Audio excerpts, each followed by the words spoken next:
Welcome to Talk of the Town. I'm your host, Jessa Jeremiah. We have a great show for you today. We're going to check in with our health news partner, Dr. Marcia from Spring Creek Family Chiropractic. We've also got our sports news partner here. We're going to talk high school football. But first, we're going to get to some of this great food. We've got a couple of folks joining us from the Oaks Golf Course. We have Tom Milat, who joins us, and Jeremy Udovich, Director of Golf. Welcome. Thank you for having us. Yeah, thanks for joining us. So we're going to talk about a couple things. We're going to get to some things about the Oaks Golf Course in just a minute. But Tom, I'm going to start with you. So you're the executive chef for Oak Leaf Restaurant. You are an amazing chef. I'm starving now that you've brought all this wonderful food. But you really are the man behind the success at the Oak Leaf Restaurant. And I want to talk about some of the things you do. You're famous for this pizza, this cheese curd pizza. And it looks amazing and smells amazing too. And there's not a lot of golf courses out there that put such an emphasis both on your experience during the day and also on an amazing experience at the restaurant. So we applaud you for that. And why do you think the Oaks is so different in that way? I think it's the flexibility that we're given to be a little more creative, go outside the box quite a bit. I have a great opportunity with working with the food and the people there that I can pretty much do whatever sells. And let's talk about your history a little bit. When did you first know that cooking was your passion and that you were going to crank out these amazing dishes? I baked my first loaf of bread when I was 8 years old, so that's where it all started. Yeah. And I went to culinary school, and I got taken under my mentor's wing there, and I haven't looked back since. Well, good for you. Plowing forward and looking for new ideas and new things to do. Well, we're glad you do, because look at what comes out. Sure. So there's a lot of amateurs out there, me namely, who like to burn everything under the sun. Give us some pointers, if you would. Simple. Keep everything simple. Keep it simple. Practice a little bit. Keep your temperatures down when you first start cooking foods, and there's a plethora of things online. You can how-to videos and things, just ABC it and go from there, and it's all trial and error. And let's maybe walk us through a couple of these dishes quickly, if you would, so we can tell folks at home what we've got sitting here. Sure. We make all of our soups from scratch, and as much local ingredients as possible. This is our Wisconsin beer, cheese, and sausage soup. We like to call our granddaddy. Okay. Okay. And then we have this is a vegetarian butternut squash and apple bisque. And of course, football season's in. That is actually turkey and chorizo black bean chili. Okay. And then we have our Southwest chicken and Wisconsin sweet corn chowder. We're getting near the end of the sweet corn season, obviously, yeah. Try to what a implement delicious that. group of different soups. That's Famous cheese curd pizza, which that. also has homemade bacon bits underneath that. It's Oh very my gosh. deceiving. There's smoked brisket and caramelized onions underneath that. Wisconsin provolone cheese and fresh mozzarella. Yum. And this is our #1 selling sandwich currently that we put on our special board. We call it Turkey Sublime.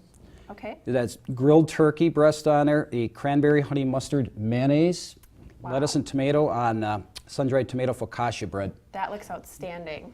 And then, of course, this is our #1 seller when we do make it. It's not on our menu every day, but we run it for specials during our Friday fish fry. It's very popular. And for our banquets and special events, that's our Belgian chocolate truffle tart. Oh my gosh. Well, if Yes. you weren't hungry before this segment, you are now. It all looks amazing. I wish you could smell it too, because it smells really good. Let's talk to you for just a minute, Jeremy, about the Oaks Golf Course. Now, you have some events coming up this fall. Let's talk about some of those things. We do. Our first event is going to be our Easy Day Scramble. It's tied in with our Oktoberfest celebration. So we have some Oaks specialty brew that'll be available afterwards. But the shotgun start at 8 a.m. We do have room for a few more groups there. And then we have our Tough Day on October 18th and our 2-hole scramble in November. Very good. Yeah. Well, we look forward to those events, and heading into fall, let's talk about a little bit about some of the local foods to prepare. Talk to us about local and how that sort of ties into the golf course, what you guys do. Well, we do so much volume that we are just starting to get the tip of the iceberg with the local foods, but been there 7 years now, and each year we're trying to pull more in. Matter of fact, the owner brings in tomatoes off his farm, and one of our employees brings in the sweet corn, and we try to stretch out farmers markets when they're open. Try to hit the farmers markets as much as possible. So. Good. So a great place to get a great lunch or dinner when you're out on a wonderful golf course, and Yes. sounds like we've got some fun events coming up to We check do. out. So Yes. lots of reasons to visit the Oaks Golf Course, and we'll have to have you back. I feel like we could talk to you all day. But we're going to sample some of this food. We're going to stick with the food theme. We've got Cafe La Bella Italia coming up right after this. Join us for more Talk of the Town.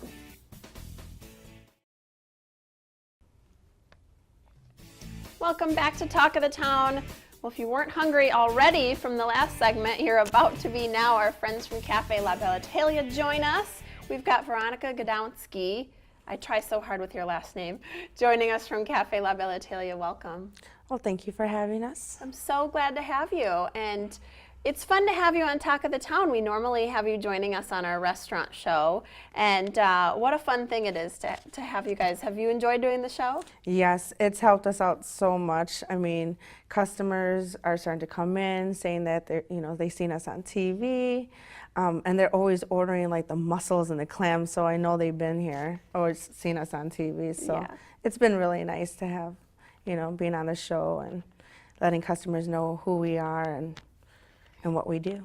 Yeah, and it's been just a joy and a pleasure having you, and you always do something fun and different for us. And in case folks haven't been to Cafe La Bella Italia yet, I highly recommend going. Amazing food and just such a cute atmosphere. And tell folks where you're located.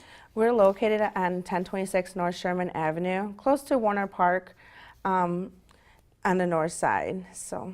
Very good. So talk to me, let's let viewers know at home. I know this because I've, been a customer of yours for a while now, and I enjoy having you on the restaurant show. But is everything actually made in the restaurant? How does that work? We pretty much make mostly everything in the restaurant. There is stuff that we get imported from Italy, which is kind of funny because the owners are actually Sicilian, and everything we have at a restaurant is freshly made. And the stuff that we get imported is actually friends of the family in Italy. So we know it's handmade and homemade and, unique. So. Well, it doesn't get much better than that, either made right there in house or coming straight from Italy. So talk about authentic. So that's wonderful. We talked just briefly before we started that there might be some new recipes in the works. Talk to us about that. Yes, we actually have some new recipes. We have a shrimp scampi, which our chefs are actually really proud of. We had a cook-off at the restaurant, so they're all passionate, trying to make sure and perfect the shrimp scampi, and we all ate good at the end of the day, so which was really nice. That's fun. It's kind of a little fun, friendly competition, doing a cook-off and letting people come up with their creative ideas and seeing which ones get won over. Yes, all our cooks have been there for many years. Everybody's passionate. We're all like family there, so we, have to goof off, but we always try to make things exciting, especially for our customers too, because they come in and get the same thing over and over and over, and it's like we have more things than just what you've been eating. So they get to try that, and next thing you know, they're eating that. Yeah, that's what's hard about when you have so many good things on a menu is you try one thing and then it's so good that you want to keep ordering it, but you got to branch out and try it because everything on your menu is just awesome. So that's great. Now, are you going to be opening another location? Is that in the works? Yes, we're trying to open up another location on the west side to get closer to some more customers. I mean, right now we're on the north side, and everybody in the neighborhood knows who we are, which is really nice. I'm up to like 52 customers knowing my first name, which is kind of so fun. neat. Yeah. Like I said, everybody's like family. So we just want to, give the experience to the west side. Come with your family. Hopefully it's a bigger restaurant. So like I said, it's a nice, cozy atmosphere. It's like you're in Italy. So we want to bring that to the west side. Yeah, absolutely. And you talk about the cozy atmosphere. It really is. It's such a sweet and cozy environment. I just really enjoy going and having a meal there. So, and it is like family. Everyone's so pleasant and so welcoming over there that it is just a very, very nice experience. So Yes. that's wonderful. So you've got some new dishes in the works and potentially a new location. So we love that because one Cafe La Belle Italia is great, but 2 would be even better, and then some folks maybe who are a little bit further away can come join you. Anything else that you want to mention? You guys have a great lunch special. You want to tell folks about that? We do have a lunch special where you can come and get a soda, a side salad, and a slice of pizza for $7.50. We do get pretty carried away with the side salad, so they're nice, big, and cheesy unless you say light cheese. Yeah. And for the slices of pizza, we have different varieties of pizza, so it all depends on what day you come in, and then there's different options for each day too. So That's great. which is nice. Is that a Monday through Friday? It's Monday through Friday from 11 to 4, 11 and to I'm 4. there, so you got to come in.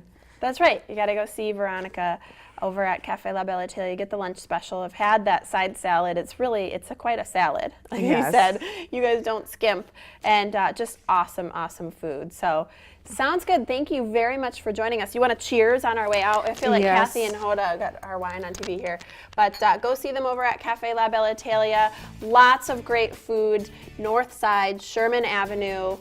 We'll be back. We've got more Talk of the Town coming up right after the break.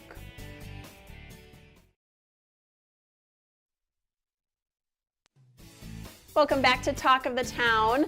It's that time of year we got to start thinking about illnesses, believe it or not. It's fall, the kids are back to school.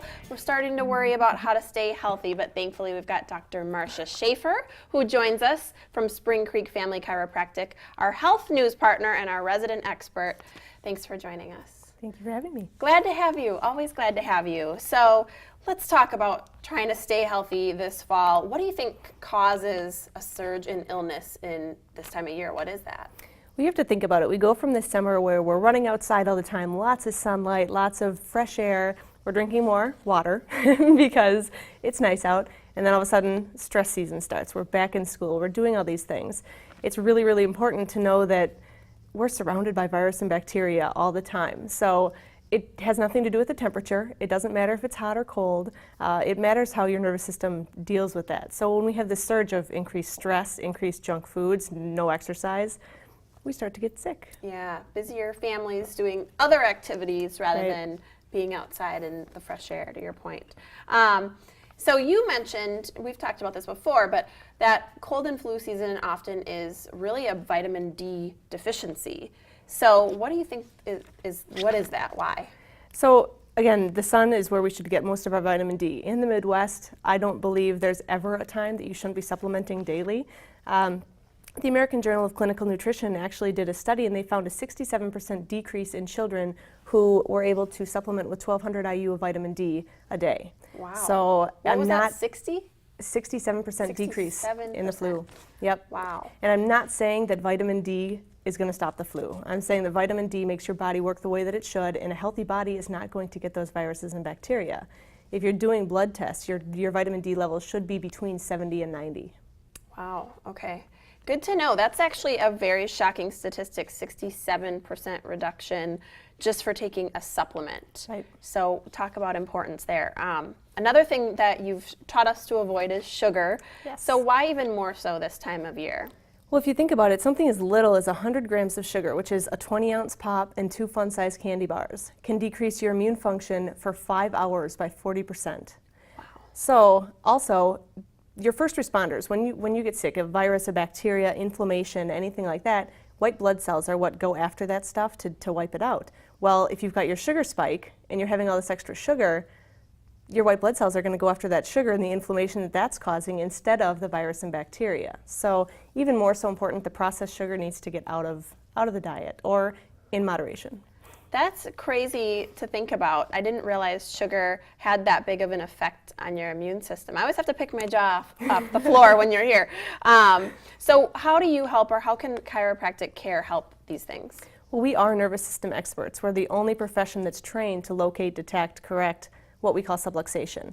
You know, I have a lot of people that feel that there's no difference. Chiropractic care in the winter versus the summer or whatnot, they felt that, you know, there's really no difference until they start under care and they find that not only do they not get sick, but they also, if they do get sick, it's a very, very mild form. So it's pretty amazing what your body can do when you let it function the way that it's supposed to. Wow, it's all connected. We always learn that from you. Let's talk about a topic that is big on everyone's mind right now as we come into fall. Let's talk about the flu shot. What are your thoughts there? Well, there's a really big difference between what marketing says and what actual research says. The flu shot, according to the CDC, according to the flu insert, has not been shown effective. One of my biggest, as you know, I work with pregnant women a lot. One of my biggest frustrations is that they're pushing this so hard on pregnant women, and there have been no studies proven for any efficacy for the flu shot in pregnancy. It's crazy at what media can pick up and what things can pick up instead of what actual science is telling us. Yeah, and this is a controversial topic for some folks, but it is interesting the more you read, that they're finding, less and less efficiency and even some of the studies from this year. I'm not the expert, I shouldn't be talking about this, but I've read some things about this year that are really shocking. So do your research or call Dr. Marcia. So what do you suggest, if there's one or two things that people do to stay healthy this fall and winter? Well, make sure that you have your essential nutrients that you need to be having, water, most important, wash your hands, but also, get your adequate sleep. Make sure you're getting good sleep, and do your gratitude journal. Do something. Think of something that you're grateful for every single day, and try to make sure that your body's in a good state of health in all aspects, and of course, get adjusted. Absolutely. So really just the basic things, right? Some basic life components, vitamin D. Chiropractic care is a wonderful way to get healthy in a holistic manner without the drugs, and you're really treating the core, the root problems instead of the symptoms. Right. So thank you very much, Dr. Marcia from Spring Creek Family Chiropractic, our health news partner. We're going to have her back. We always do. Stick around. We've got more Talk of the Town coming up after this.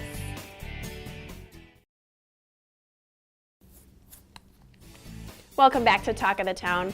We are joined now by our sports news partner, Travis Wilson, who is the general manager and football writer at Wisconsin Sports. And we're very excited to have you back. We get to talk high school football with you again. I want to talk to you, first of all, welcome. Thank you. Before I jump in and get your info, I'm so excited. But let's talk about the Big 8 Conference. So in Week 5, this race got pretty crowded. What do you see? Where do we stand with Big 8 right now? Well, heading into Week 5, we had a little bit of separation. Middleton and Janesville Craig were both undefeated. They both went down in Week 5, though. So now we have 4 teams tied at the top of the Big 8 Conference, all with 4-1 records. Middleton, Janesville Craig, Madison La Follette, and Sun Prairie. And it's going to be a fun race down the stretch. 4 games left in the conference, and it's anybody's race at this point. Each one controls their own destiny. Very true. And there's been some great rivalries that we've gotten to catch so far this season. One of the longest running is Reedsburg versus Baraboo. So let's talk about that. How did that turn out in Week 5? Well, from the research that I've done, that is the most played rivalry in the state of Wisconsin. 127th meeting this year, last week, between Reedsburg and Baraboo. Reedsburg got a win in that one, 26-0. And just one of those great stories, great rivalries in high school football in Wisconsin. Absolutely. And there's been some great defensive battles. So I want to kind of pick your brain about that. There was one between Columbus and Lodi. Can you talk to us about that one specifically? Yeah, those are 2 great defensive teams, first of all, and they really put on a show Friday night. Neither offense was able to get over 150 total yards. Both defenses made some big plays, but Lodi's made the biggest play. They had Columbus backed up inside the 5-yard line, forced a fumble late in the game. They recovered on the 1-yard line, went in for a touchdown on the next play, and ended up with a 10-7 win where defense made the difference in that one. Interesting. Well, what an interesting turnout that was. And we picked your brain a little bit last week about playoffs and whether or not it was too early to start sort of thinking about playoffs or could we? And you made us feel better that it was okay, that it was on our brain. So give us a playoff report. Where are we standing now in your mind? Well, in southwest and south central Wisconsin, there's no teams that have clinched playoff berths yet. Middleton and Janesville Craig could have last week, but came up just short and will have an opportunity to do so this week. But there are some teams that are playoff eligible. Blackhawk from the Six Rivers Conference, Cambria-Friesland from the Trailways Small, Deerfield from the Trailways Large, Ithaca from the Ridge and Valley, and Milton, who we saw on CW57 last week from the Badger South, are all playoff eligible. If people are wondering what the difference between clinching a playoff spot is and becoming playoff eligible, head to wisports.net to our football page on our playoff section, have all that broken down and kind of clarify that process a little bit. Absolutely. Well, we'll do just that. And yeah, to your point, some great games last week. We'll have to see how they play out for us this week, and then we'll pick your brain next week on what that means for playoffs. And we're about halfway past the halfway mark here on football season. Do you have any predictions as far as local conference titles are concerned?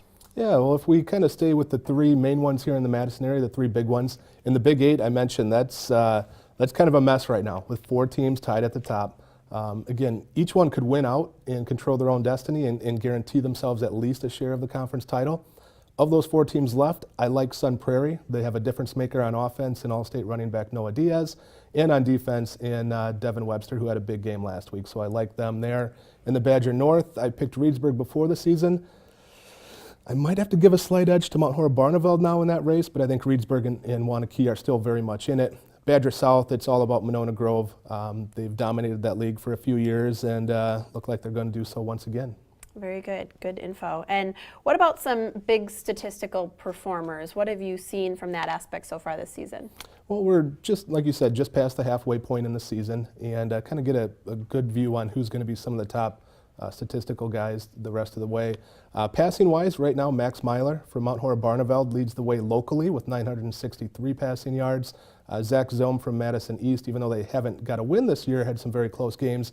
He's second in the area. Troy Laufenberg from Wanakee, who we talked about quite a bit back in week 1, leads the state in rushing with 1,153 yards. And then Ricky Williams, who we've talked about a couple times, is close behind. He's 4th in the state with just over 1,000 yards, even though he did miss a game.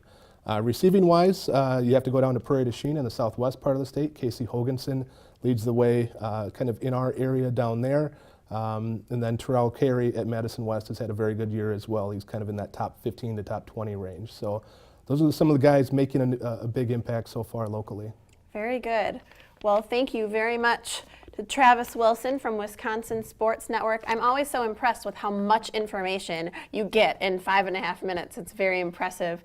But if you haven't gotten enough, you can go to wisconsinsports.net, good thing it's on the screen, and get lots more information from Travis and their team.